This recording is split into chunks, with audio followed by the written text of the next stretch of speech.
TorahCafe.com.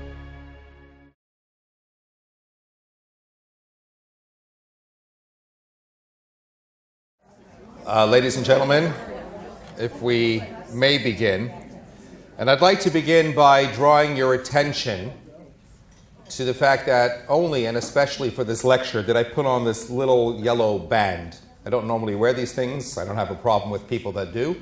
I don't. And on this band it says, Tracht gut, wird sein gut, which translates to mean, if you think good, then it will be good.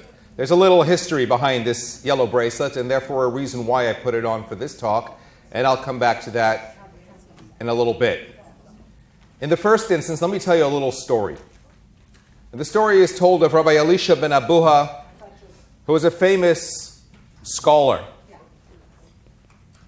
who became a non-believer as a result of either one of two experiences that he encountered. The Talmud tells us that Rabbi Elisha was walking along one day and he saw a father and a son near a tree which contained a bird's nest. And now we know the Torah has many laws about how we are to treat animals, about how not to be cruel to animals, etc. And one of those laws contained within the Torah is the instruction that if you shall so desire to take the eggs of a mother bird's nest, then in the first instance you should send away the mother bird. Indeed, it's one of only two laws in the Torah where we have a direct stipulation for the reward. The Torah tells us that the reward for this particular mitzvah is long life. The father sends his child up to go and take the eggs from the nest, but in the first instance to send away the mother bird to fulfill this mitzvah. The child climbs the tree, the child falls, the child dies. Rabbi Elisha is watching this and he is observing this, and he thinks, if God could allow for this to happen, then I don't want to have anything to do with him. That's one version of why he will have become a non-believer. The other version is that during the Roman persecutions, or perhaps these two events were cumulative, after the destruction of the Second Temple, many of the great sages were taken and tragically put to death in the most horrible ways imaginable. It is something that we reference in our prayer services on Yom Kippur, in the Musaf prayer, the additional prayer. That's usually the part where many people are already, I was going to say going out for a coffee break, but it's not quite that. Or on the 9th of Av. These two saddest days, well, one is a sad day, one is a Day of Atonement. We do make reference to this very tragic event. And amongst those 10 martyrs was also one great rabbi called Rabbi Chutzpas, who happened to be Rabbi Elisha's teacher. So again, Rabbi Elisha watched his beloved teacher's tongue being ripped from him as the Romans tortured him to death, and they didn't allow thereafter for his body to be buried. And again, he thought, if God can allow for this to happen, then I don't want to have anything to do with him.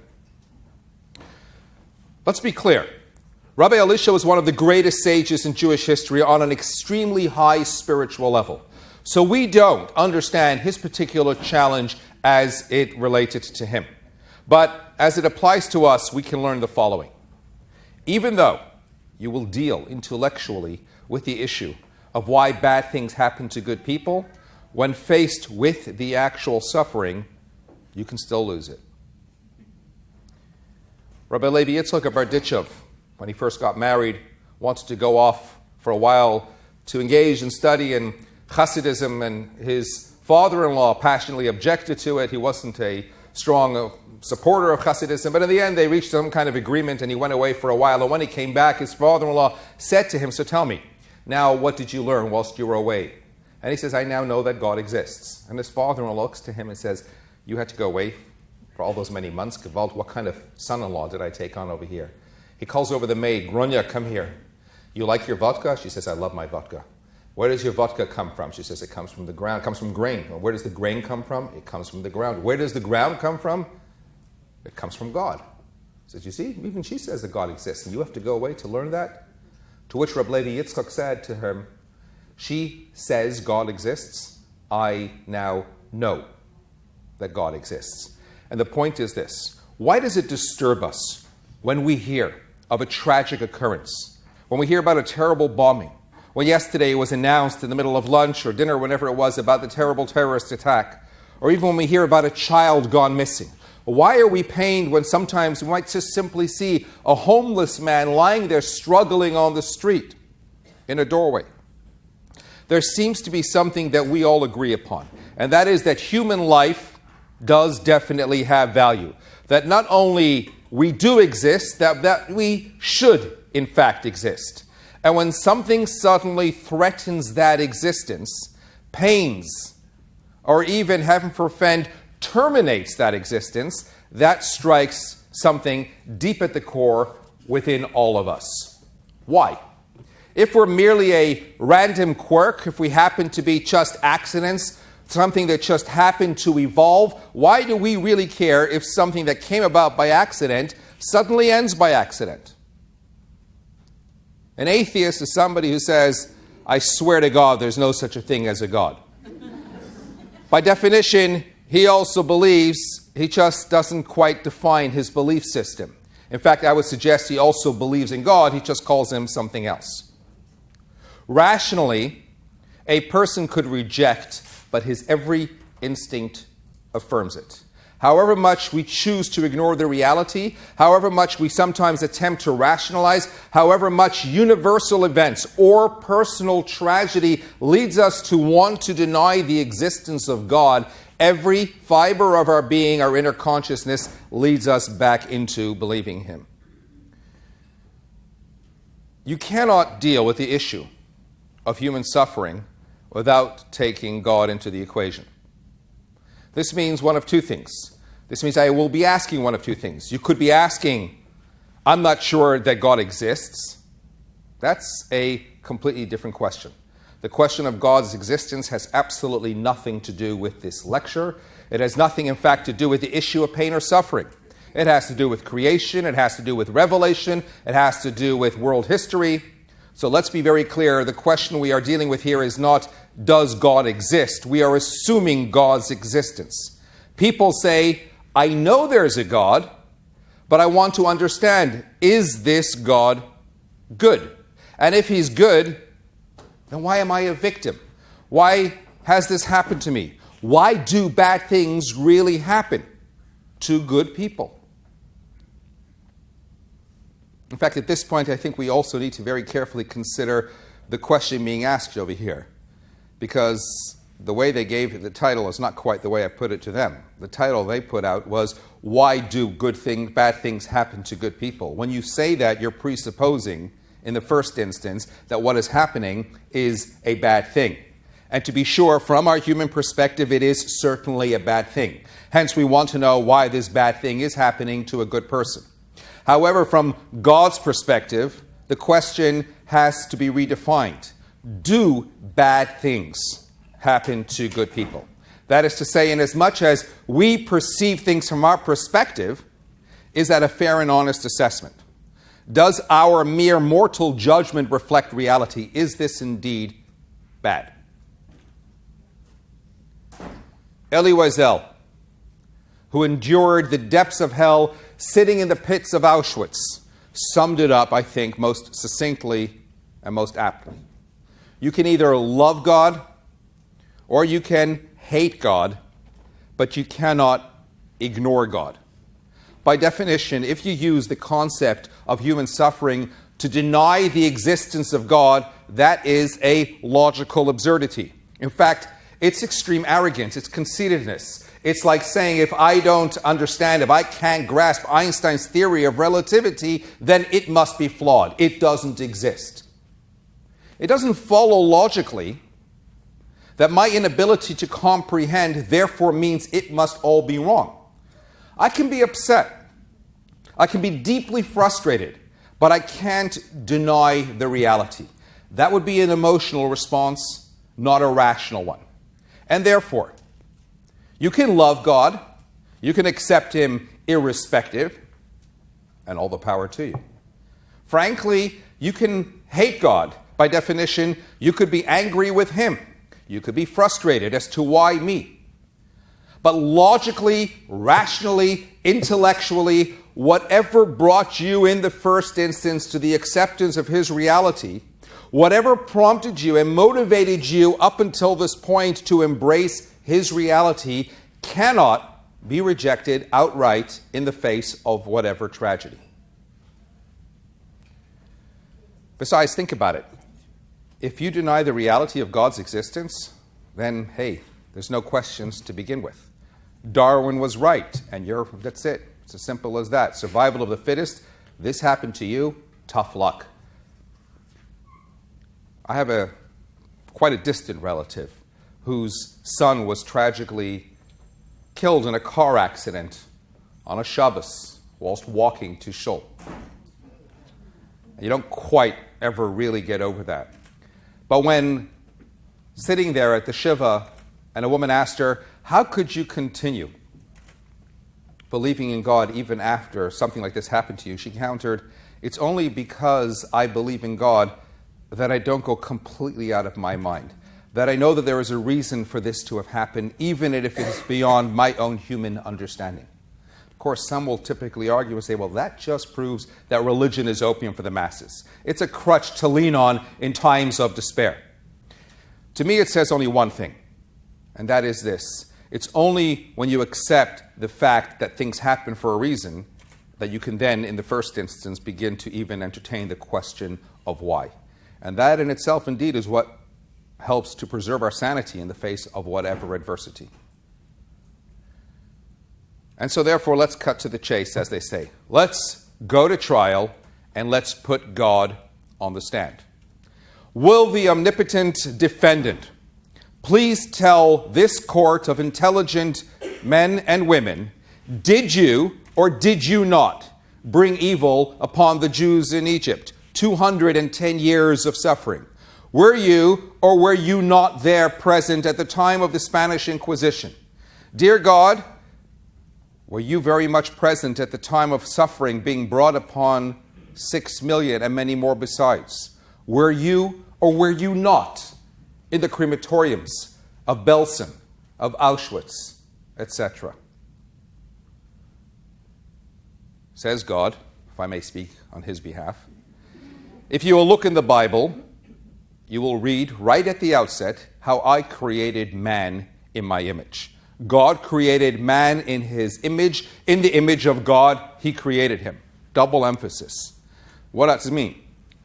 What do you mean I was created in God's image? I mean, we're corporal, we're finite, he's infinite. What does it actually mean to be created in God's image? In the first instance, obviously the image of God that we're talking and dealing with over here is not the physical part of us, but rather the non-physical part of us, that is to say, the soul, the neshama.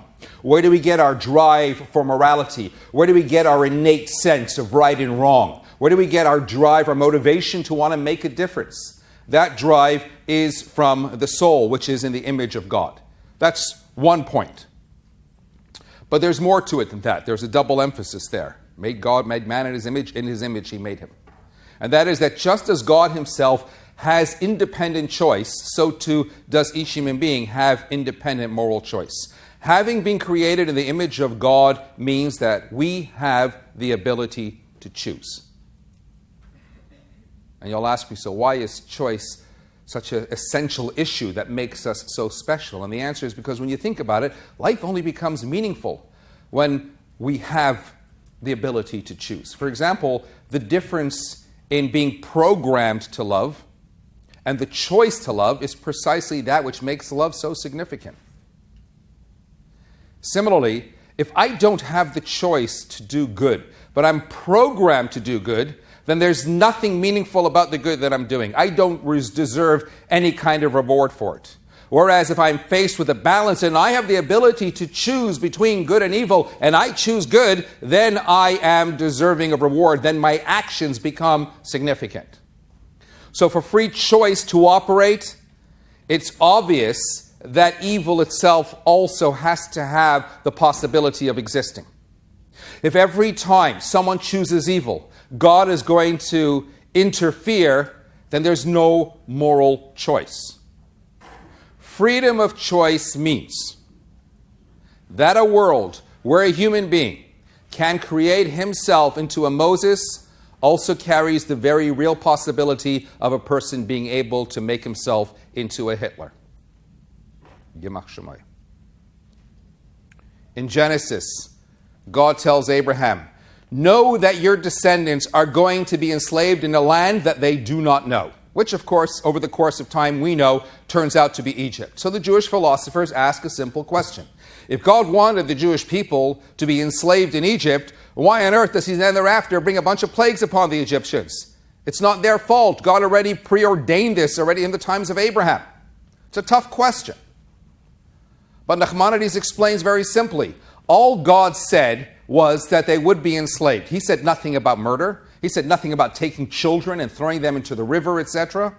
God only said that he wanted a certain something to happen. But the Egyptians, exercising their own free choice, took it beyond that. You have to appreciate that in the Holocaust, it was the Nazis, not God, who built the crematoriums. It was the Serbs, not God, who massacred Muslims in Bosnia. King David said, God, I'd rather have direct punishment from you than fall into the hands of a human being, because that's dangerous stuff. The philosopher Nietzsche famously said, the world is beautiful, but has a disease called man. And whilst I would agree that there are many men that have clearly diseased mindsets, ideologies, and attitudes to life of their own making, Judaism insists that it is the precise beauty of the world which is made up of those who were created in the image, or who were made in the image of their Creator. The only difference between those who look to build and those who look to destroy lies in their perception of the world. The ability to see beauty in the world is the beginning of our moral sensibility. What we believe is beautiful, we're not going to wantonly destroy. Judaism says that the world we desire can be one. It exists, it is real, it is possible, it is yours, and it comes down to your free choice. Which, of course, leaves us with one most outstanding question.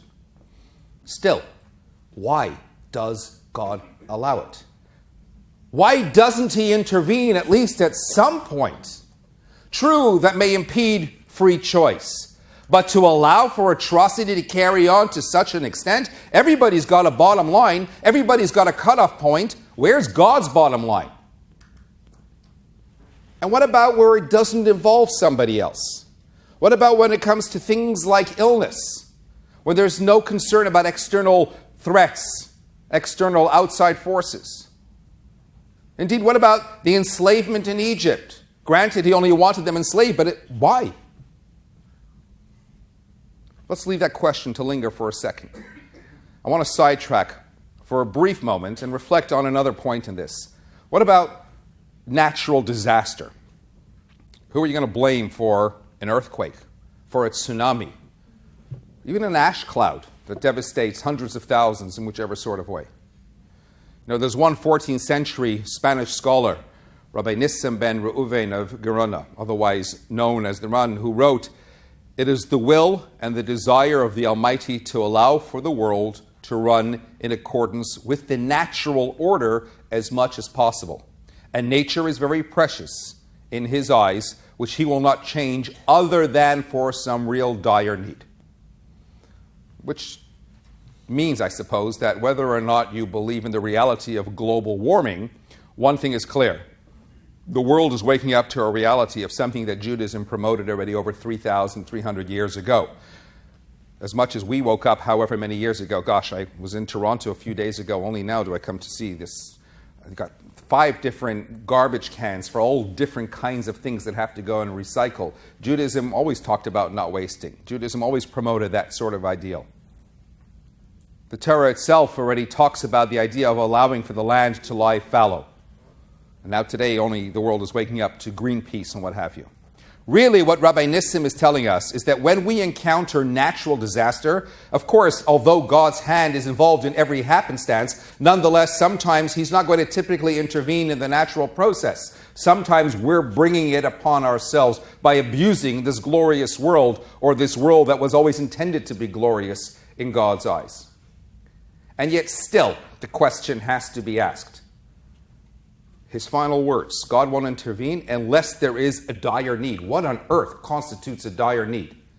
to prompt God to actually intervene? Is the potential loss of tens of thousands of lives, the displacement of millions of others, not a dire need? If it's within God's ability to stop it, surely, again, where's his cutoff point? When Moses first encountered God at the burning bush, he asked a similar question. He said, "Dear God, what is your name?" In seeking to identify God, Moses is looking to understand the intricacies of divine interaction in this universe. Dear God, why are the Israelites suffering in Egypt? Why is there vast suffering in the world? Why do terrible things happen? And God's reply is as enigmatic as it is simple. He said, "I shall be as I shall be," as opposed to the common mistranslation, "I am what I am." God is telling Moses that despite your greatness, you remain a finite being. You are confined to the limitations of time and space and can therefore never hope to fathom and understand the mechanisms of an infinite being. In this first ever divine communique to the Jewish nation, God makes it abundantly clear. Go out to the people and tell them, "I shall be as I shall be." If I am to be a part of your lives, then know that you cannot always understand me.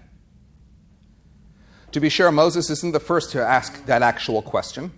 Several centuries earlier, and we know that famous story as well, Jacob is lying there grappling with the angel. And when he prevails, he asks the angel, "What is your name?" The same principle. Why does Jacob care to understand the angel's name? Because again, a name reflects the essence of something. Jacob represents the Jewish nation throughout the millennia.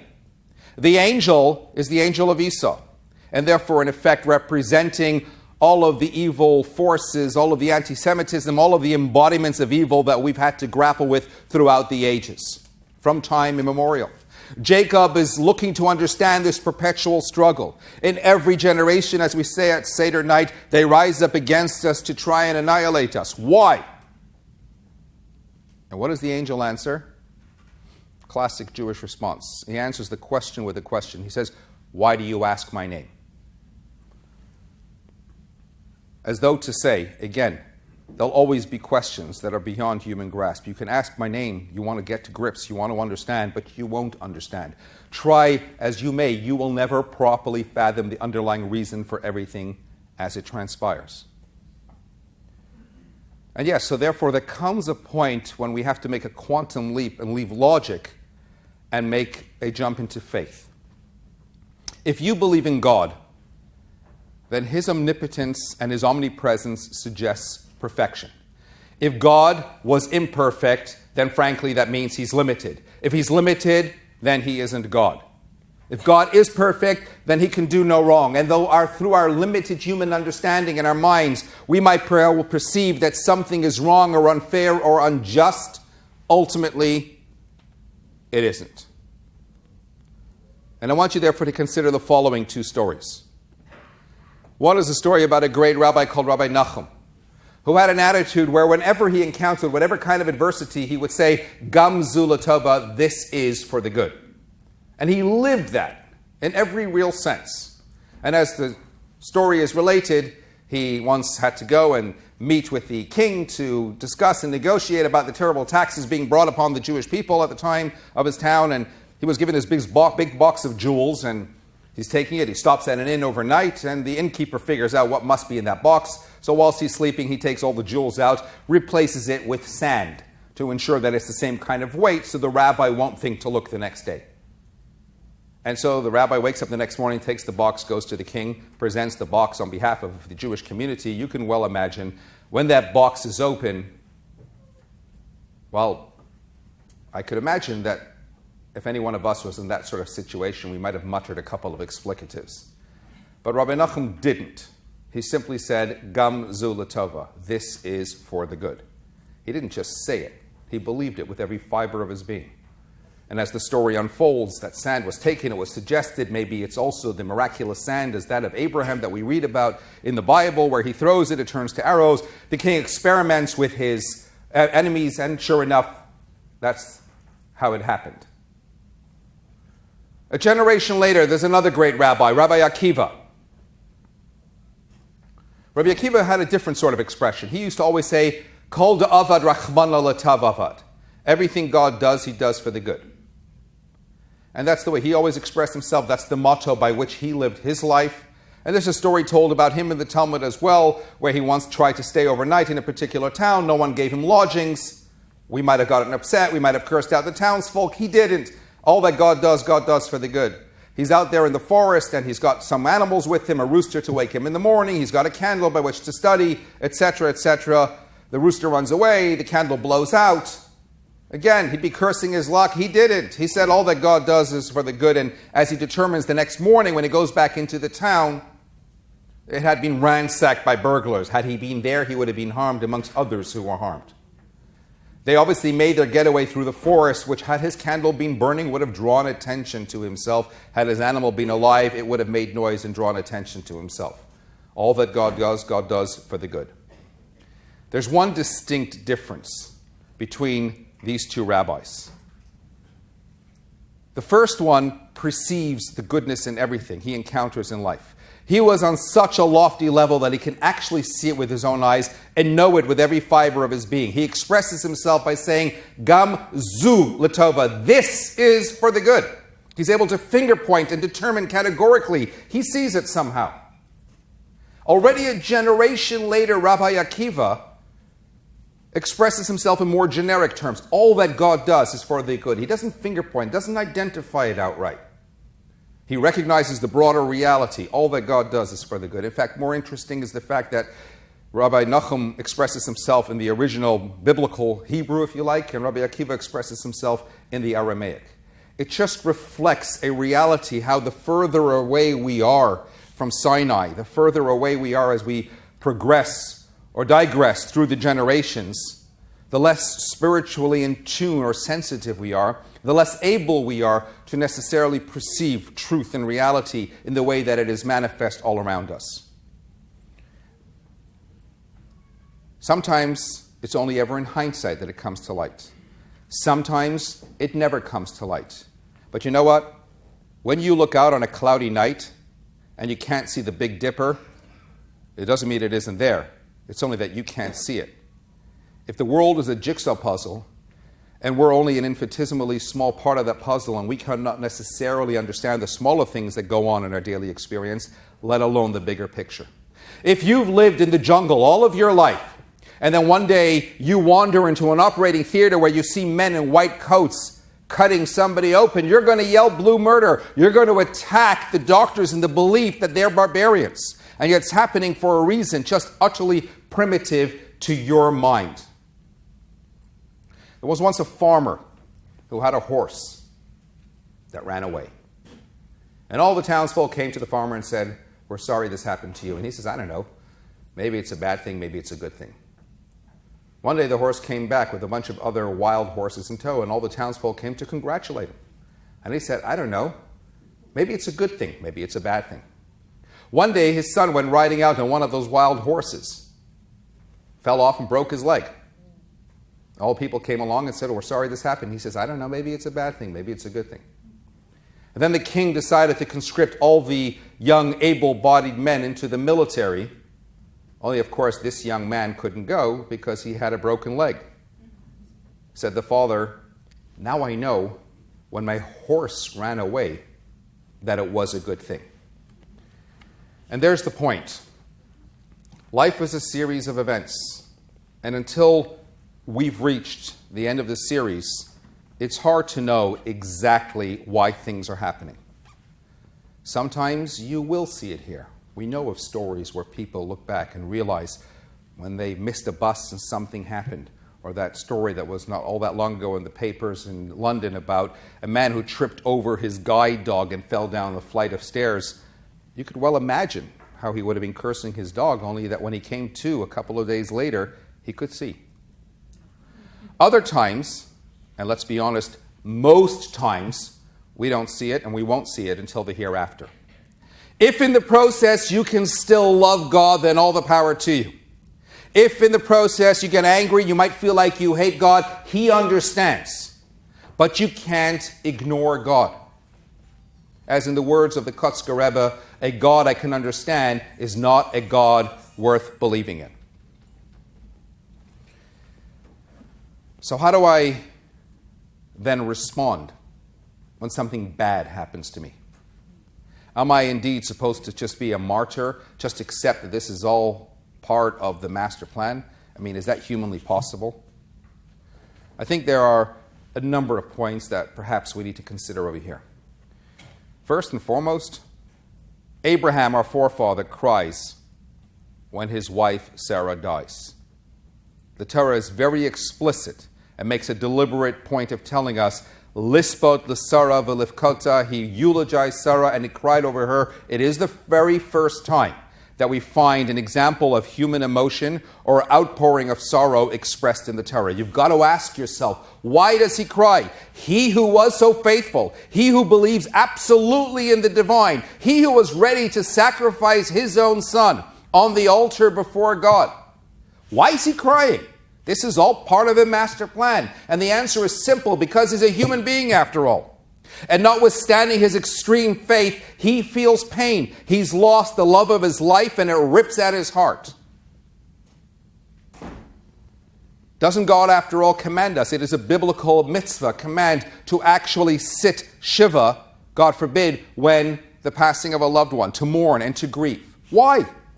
Why is God himself commanding us to do so? Isn't it part of a master plan? Isn't it part of a bigger picture? And the answer is, again, because part and parcel of his perfection is that he is a compassionate God. He knows he created us as human beings. He knows our limitations. He knows our narrow understanding. And to that end, he does not look to deny us our natural instincts. On the contrary, he expects us to express them. He knows that as much as we are intellectual beings, we are also emotional beings. We are sensitive beings. He didn't just give us brains, he gave us hearts. And to stifle that would be inhumane, would be ungodly. But here's the catch. Even as Abraham cries, the Torah is very deliberate in writing the word vilivkota, and to cry over her, with a tiny cuff. That is to say, when you look at all the letters in the word, they're all the same size as all the other letters of the Torah. But in the middle of that word, the cuff, vilivkota, to cry for her, the cuff is smaller than the others. Why? To demonstrate that it was a natural grief, but it was also a controlled grief. It was a deep upset, but it wasn't utter despair. It was Abraham being a human being, but still very much in tune and with a touch of divinity. I am sorry that this happened. I am deeply pained that this happened. But I also know that ultimately there is a reason for this to have happened. And this leads me then to another and perhaps more critical point. Sometimes people like to be specific. Sometimes people like to speculate and to say why things happen. They like to talk about the reason. Some dare to suggest that it's a wake-up call. Or, worse still, some dare to suggest that it's a punishment. I say to you, it's wrong, it's arrogance. I don't care how lofty the rabbi who might express this might be, it's blasphemy. Unless I am a prophet from God who has a clear directive and told by God that this is happening because of punishment or whatever else besides, to suggest anything of my own accord is fundamentally wrong.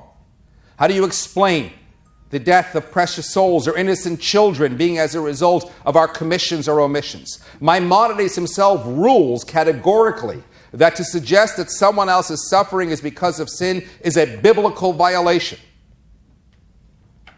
The first calamity in all of Jewish history, that is to say, our enslavement in Egypt that we referred to before, our persecution, where millions actually died. To suggest that when they were subjected to this back-breaking labor and servitude, etc., was because of what? Because of the generation of the time?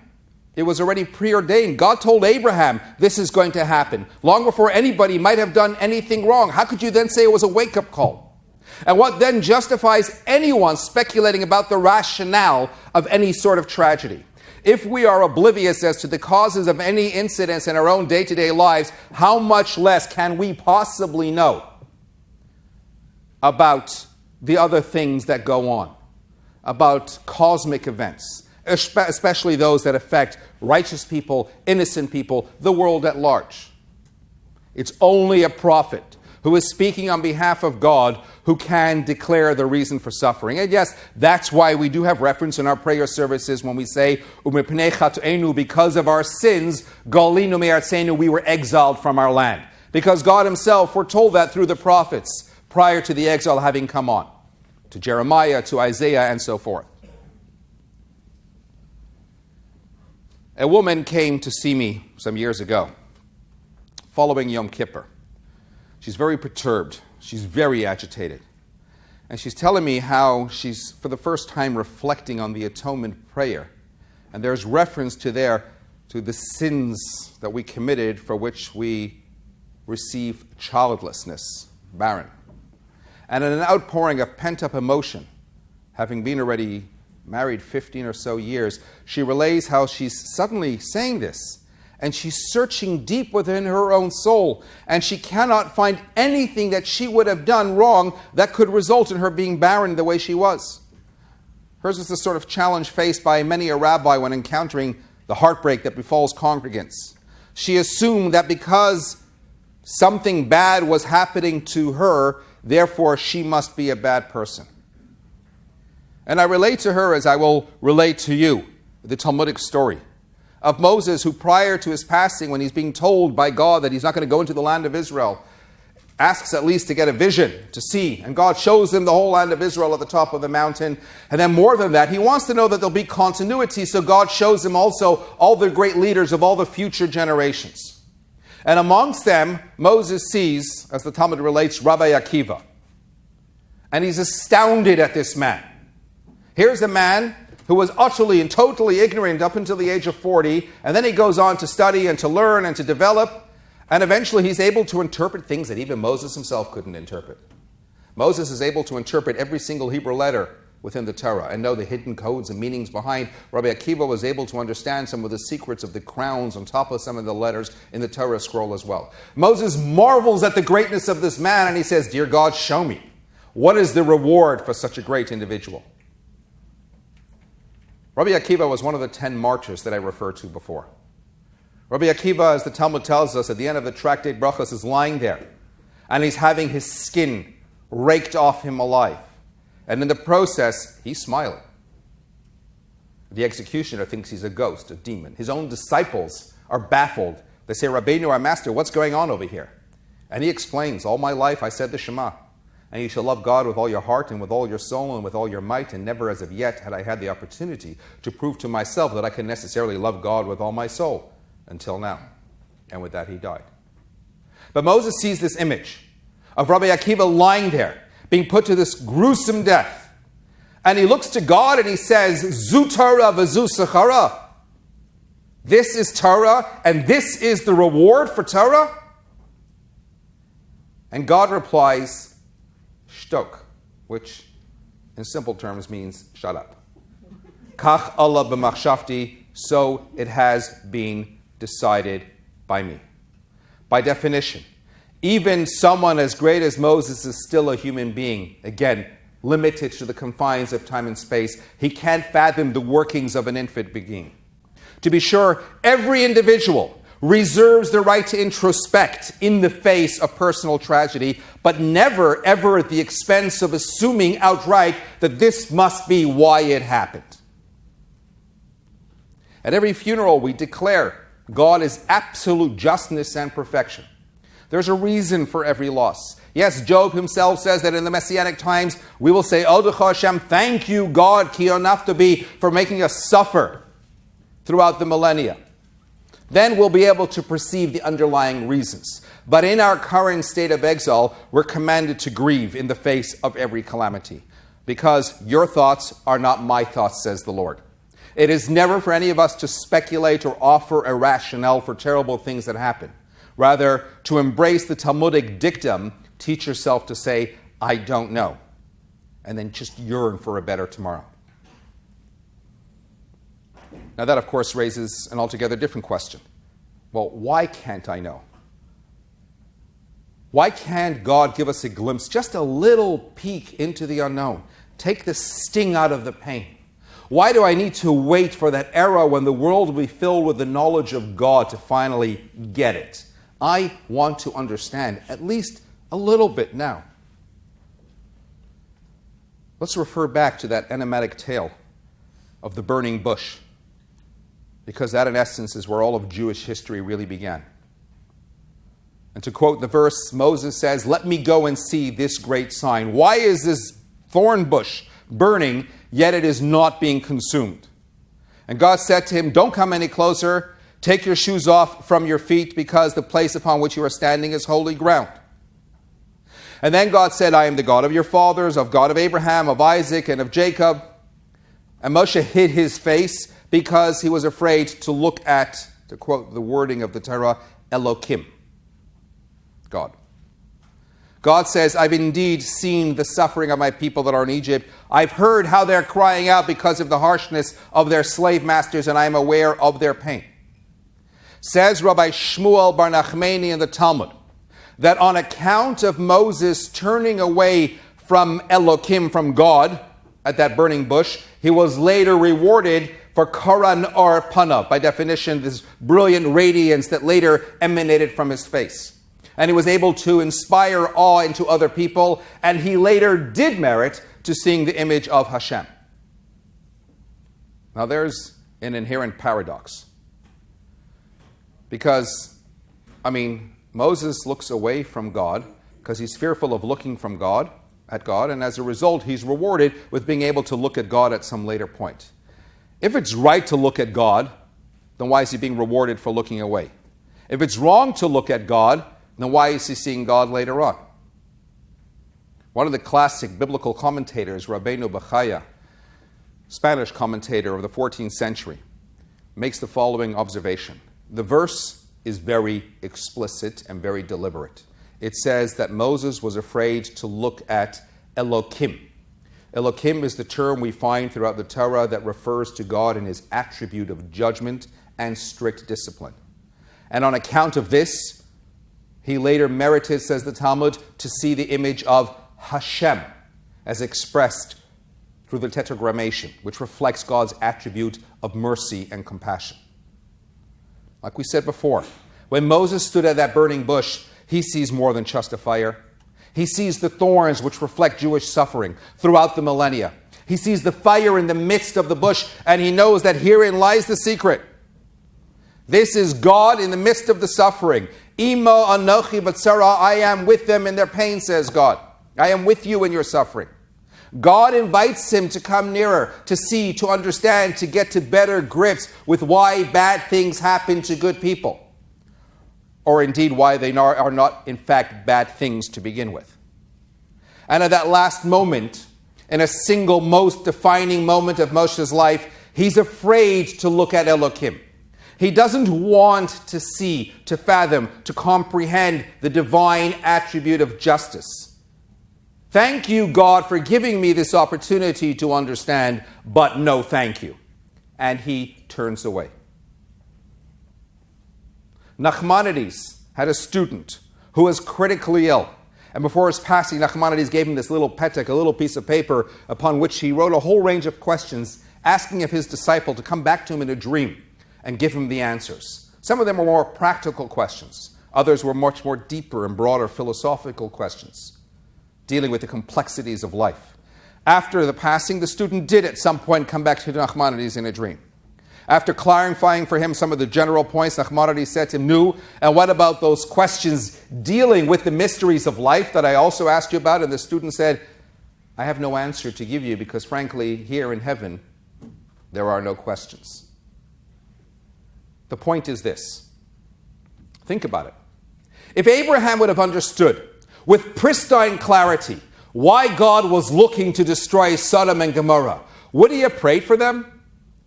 If Moses saw with crystal clear vision the underlying reason for Jewish suffering in Egypt and beyond, would he have challenged God continuously on their behalf? Or would they rather both have come more readily to terms with it? They would have accepted it. They would have come to better grips with it. They understand it. It's precisely because we don't have the answers that we are sensitive to human suffering, to turmoil, to chaos, and we respond to the plight of others and our world. We pray, we beseech, we implore God to make it all better again.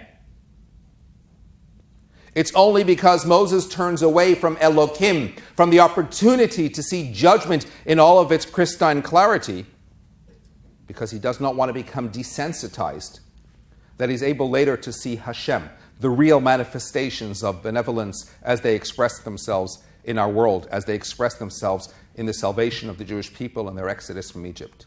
In that nanosecond, Moses could have been more godlike. But in the end, he chose to be everything a Jew is supposed to be, namely recognizing God's image in the weak, in the powerless, in the afflicted, the suffering, and fighting for their cause. Moses says, as we've said, you've made me a human being, and I need to identify with my fellow human beings. I need to feel their pain in times of turmoil and rejoice in their times of jubilation. I am every bit a part of them. And this then brings me to my final point. Rabbi Yosef Yitzchak Schneerson, the sixth Lubavitcher Rebbe, once stated, we don't have to look to justify God's actions. His successor, the Rebbe, was heard on more than one occasion challenging God openly for allowing misfortune to befall his chosen people. Abraham did not sit idly by when God was going to destroy Sodom and Gomorrah, and Moses cries out to God and said, why do you allow for evil to befall these people as they are being challenged in Egypt? What we're really saying is that whilst there's a reason and a good one for everything as it happens, and whilst we don't always know the reasons for why things are happening, to my mind, in this corporal world filled with mortal existence and experience, I reserve the right to cry out and to challenge God and ask him, as Moses did, why are you allowing this to happen? How dare you allow for this to happen? Dear God, why me? And to be sure, this is not about questioning God. This is about challenging God, which stems from the deepest reservoirs of human faith. Some commentators are critical of Moses for crying to God and saying, why have you done evil to these people?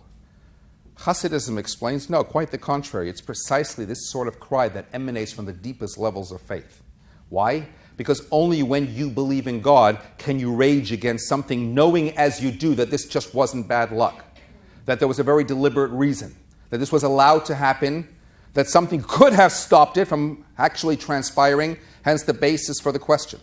And moreover, it means that you believe that God is concerned, that God is involved even in the small little happenstances that go on in our day-to-day life. Moshe teaches us by that one question that we should speak to God, that we should confront him, that we should ask him, why is there evil in your world? Why me? We don't know enough to comprehend the answers. We must, however, believe and care enough to ask the questions, to pose the challenges.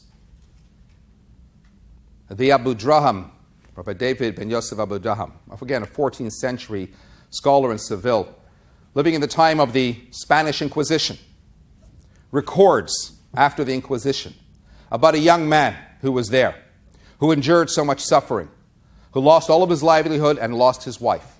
And all he had with him was his young little child. And when he comes out from there and he emerges, his child with no mother to care took ill and tragically died. And what he records is how this young man stood there and he said, dear God, you took away from me my livelihood, you took away from me my wife, you took away from me my only child. Why I should carry on believing in you, frankly, I do not know. But you know what, God? To spite you, I will still continue believing in you. It's the fine balance the Jew has to struggle with in life. The fine line that one has to walk between reserving the right to express his upset, yes, his right, and maintaining his faith nonetheless. There was a terribly tragic event that happened in Borough Park last month that we're all familiar with. We sat glued to our seats, first anxious and then stunned into silence. People approached me, Rabbi, how about some words of comfort, some words of encouragement? And I read certain blog pieces, people writing wonderful poetry about the way they see the image of young Rabbi on the faces of all the thousands of mourners that came to the funeral. Nice, sweet, meaningful. But I was simply reminded of what the Torah tells us about the high priest Aaron and his reaction when encountering the tragic and untimely passing of his two sons. And Aaron remained silent. Sometimes words ring hollow. Sometimes words cannot express the deep-seated emotions that we might be feeling. Anger, grief, sorrow, shock, dismay, and many more sentiments rolled into one raw mix. People talked about the unity that was generated by this tragedy. And when I read that, I was prompted to write a blog piece on my own blog, where I said, yes, sure, great unity was demonstrated. And yes, we must certainly have to maintain more unity, to put aside our differences, to break down the barriers, to appreciate that united we stand, divided we fall. But hey, we preached that, and we knew that long before. Do we need a tragedy of such magnitude to wake us up to this reality? Sometimes nothing has to be said. Sometimes it's best not to talk, as there is nothing to say. Pontificating is a futile exercise in the circumstances, and Aaron remained silent. It's not for anyone to preach, to dictate emotions, to offer any spiritual spin or upside from such ineffable events. Yes, we have a principle, the living shall take to their heart, which doesn't mean we're looking to derive a deliberate lesson as though that will then ensure that the tragedy was not entirely in vain, as though somehow that will take away from the enormity of what transpired. It means that if I can look inward and do some personal soul searching, then so be it. It means that when some people want to ask themselves some hard questions, what did it mean to me? Do I pass lost children on the street, whether literal or spiritual, and just walk on by? What am I doing about unity in my own life, in my own family, in my own community? These may be questions that one can reflect upon, but none of them are going to bring a beautiful soul back. Search within if you must, but don't worry about your anger. Don't worry about your tears. Don't believe for a minute that whatever meaningful resolutions you arrive at means that something positive has emerged from the tragedy. There is nothing positive, nothing meaningful or comprehensible to the human mind in any of that, full stop. Which brings us back to God. Doesn't the psalmist tell us that God watches over the innocent? We don't have to simply shrug our shoulders and declare ours is not to ask why. We can ask and we should challenge, even as we know no answer is forthcoming. It is incumbent upon us to cry out, as in the words of Moses, why have you allowed evil to befall your people? We don't need to whitewash any tragedy with spiritual tears. God's actions, as it were. We need to cry, to insist, to demand of God to simply keep the promise he made to our matriarch Rachel. That is to say, that he said, I will stem your tears, I will stem your voice from crying, as your children will yet again be returned home.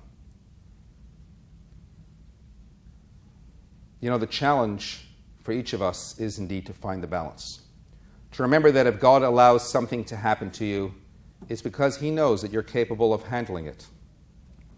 Often the experience itself exposes latent potentials that you never necessarily even knew were there. The fact that God doesn't provide the answer of why would usually mean that he feels you're able to carry on even in the absence of the answer. And then it comes down to personal perception, because life is about 10% what happens to us and 90% how we choose to respond. Or like the grandfather who once was talking to his grandson sometime after the Holocaust, and he said, I feel as though there are two wolves fighting inside of me, inside my heart. One is full of anger, one is full of despair, one is full of hopelessness. The other is full of compassion, full of strength, and full of hope. And the grandson asked, well, which wolf is going to win the fight in your heart? And the grandfather answered, the one that I feed. Last year, I was here at JLI. I shouldn't do this because I'm going to get all emotional, and I don't like to do that in public. And I was given this yellow bracelet by someone else who was here at JLI, who I'd heard a lot about, who I'd only met, though, for the first time here at JLI last year. His name is Levi Deitch. a wonderful young man. He was very kind, very magnanimous when he wanted to come downstairs, especially to hear me give a talk on the Friday night. And I saw him wearing this yellow band. He came over to me. We had a wonderful chat afterwards, and I had seen this for the first time. Now they're very popular. These Trachgut Besangut. And I said to him, oh, wow, I've never seen that before. I've got to get one for my father, who's unfortunately unwell. And he said, and he should have a refuah shlema. And he said to me, here, and he took his off his hand, and he handed it to me. Later, Shabbos afternoon, I was sitting with him and his doctor, who was there with him. And I said, okay, so I've got one for my father. I need one for myself. And I saw his doctor was wearing one, so he took his hand and gave his to me. And then later on Shabbos afternoon, I suddenly sitting there reflecting and feeling really bad because Levi is sitting without his and his doctor is sitting there without his. And I made a comment about, wow, I've taken your two away. And his mother was sitting there and she said, don't even think about it. Nobody takes mine away. And that's why I thought to myself, here's a man who I only met for such a short time, over 24, 48 hours, though I'd heard so much about him beforehand, who inspired so many people in so many wonderful ways. And he gave me that bracelet at the time, and I've kept it always since. I don't wear it, but it sits on a shelf in my office. It stares me in the face every single day because it reminds me of how somebody who, on the one hand, we can't understand why God did what he did. And we cry out to God, and we challenge God for doing what he did, taking away a young man like that. But on the other hand, we know there's a reason, and frankly, that's something that Levi himself embraced up until the very end. He held on to this bracelet. He gave me this. He surely had another one thereafter. And it reminds me daily how life is 10% what happens to us and 90% how we're going to choose to deal with it. Faith is not a pill we swallow. It's a muscle that we use. There's a large reservoir of faith contained within each and every single one of us. And when life throws out its challenges, we have to figure out how to access it in order to allow for it to rush to the fore and to release it, to give us balance, to give us perspective. It grants us the strength to face any challenge and the determination to keep us in the race when all seems lost. Let me conclude on a light note, if I may, about the rabbi who's sitting on a plane next to this very elderly woman, and the plane suddenly hits this most ridiculous turbulence. It's bouncing all over the place. And she turns to the rabbi and she says to him, "You're a man of the cloth, do something." And he looks to her and says, "Lady, I'm in sales, not management." I can take you through a logical process, which I hasten to add will always have limited, if any, appeal to someone who is in the midst of turmoil and enduring the pain. It's only God who can make it all clear to us. And we anticipate that to happen when Mashiach comes. Until then, just remember the one experience that you would have all been through, that we'd have all been through. A mother takes her young child to the doctor. When the doctor wants to administer the needle to this child, the mother is wrestling him and holding him down, kicking and screaming. We've all been through that experience. The child walks away resenting the doctor and he never wants to go back. But years later, that child is now suddenly so much older. And he suddenly finds himself willfully going back to the doctor. Sometimes he can be seen begging the doctor to give him that injection. What changed? It's the same doctor. It's the same needle.